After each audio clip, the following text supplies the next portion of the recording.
This clip is brought to you by SaveWithConrad.com.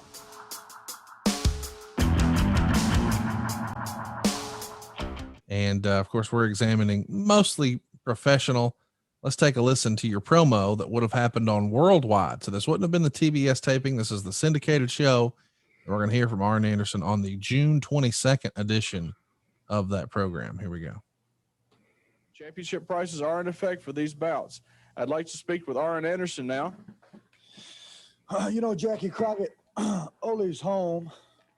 He didn't deem it necessary to even show up today to explain to you people what exactly he's going to do to the little short, stocky Pez Whiteley. Now, Pez, everybody knows about your amateur background.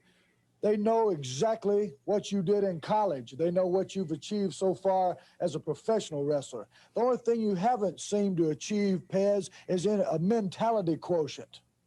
Because, brother, as you know, and as I know, Ole Anderson does not like your kind. You know what I'm saying? He doesn't like you one bit.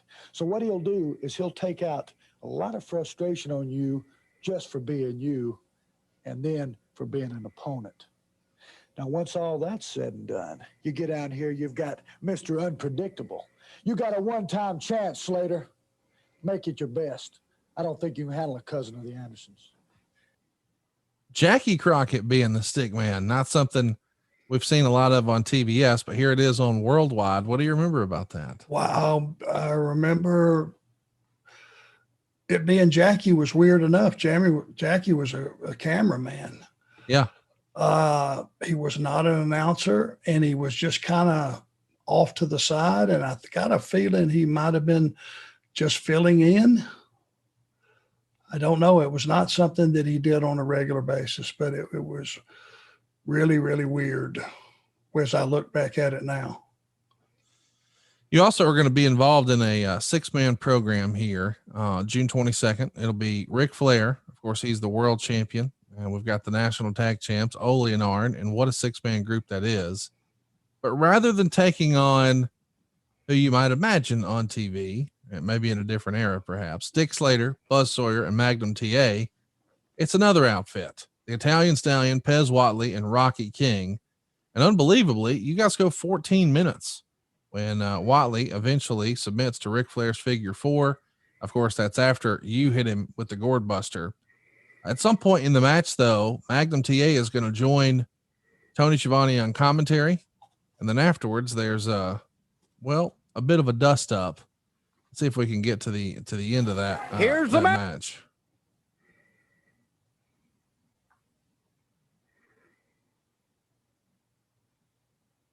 Become a screaming madman. Here he is. They're trying to totally injure a man that has a great future in professional wrestling. He could probably be taken out right here. Yet they continue to punish that leg. They're trying to put this man up, and there's no sportsmanlike contact here. There's no pride in what they're doing. They're just a vicious wrestling machine trying to hurt somebody.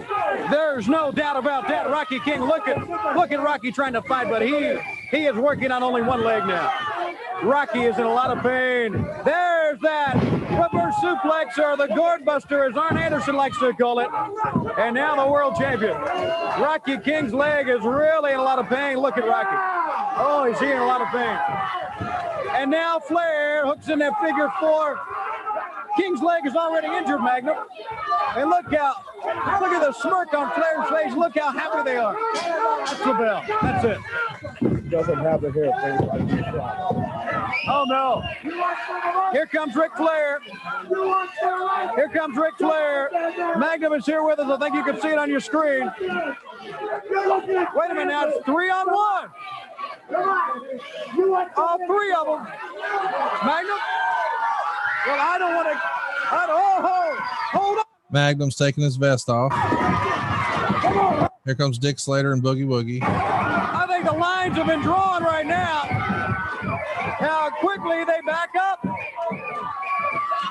How quickly they back up. Peace. Somebody bring it back out here. You want a piece here? Here we are. All right. Magnum TA was 3-on-1, and in came the Boogie Woogie Man and Dick Slater, and they took a backseat that time. So there you go. The 6-man team is starting to build. At this point, I mean, obviously we're predating the Horsemen. There hasn't been some sort of booking committee or some formal get together, some grandiose plan of, hey, we're going to put Tully with these guys and make them the Horsemen. At this point, it's really just family. It's Ole, Arn, and Flair, right? Yeah, Tully was not part of the equation whatsoever. It's just the Andersons and that tie against, and with Rick, supporting Rick and whatever was going on. You said something earlier. You said that match, you would think it would be Buzz Sawyer, Dick Slater, and Dusty Rhodes these days. But back then, you had to buy a ticket to see that, right? Absolutely. That was the beauty of our business. Heels owned television. That was where you got your heat, put yourself in a position to be dominant and draw money. And you would not give away a match like that. That was saved for big shows, super shows, big events, and you had to pay to see those. And you could see those in the markets, the bigger markets in those days. You wouldn't send a match like that down to a small market or just give it away. And that was the beauty. And you know what? Wrestling fans had no problem paying for those matches because that's the only way you could see them. Hey, it's Conrad Thompson. Thanks for checking out the podcast here on YouTube. Be sure to hit the subscribe button and the notifications bell so you get a notice anytime we upload some new content. And go save yourself some money right now. If you're in a 30-year loan or you have credit card debt, it's not a matter of if I can save you money. It's a matter of how much. Find out right now for free at SaveWithConrad.com.